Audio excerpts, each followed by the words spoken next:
Kelly Belly back with you, and I'm going to show you what you do with that part of the brisket that frankly isn't that great.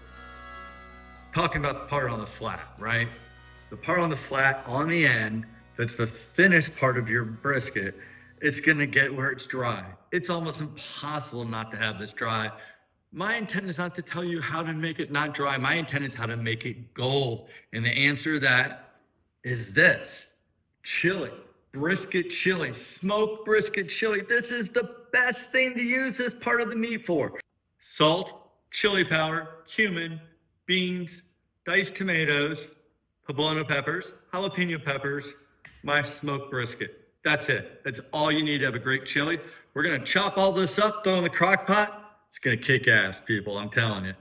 This is gonna be absolutely perfect for my chili.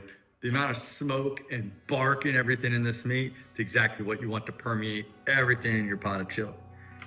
And that's it. It's good to go. We're gonna put it on the crock pot. It's ready to make great chili, like brisket heaven chili.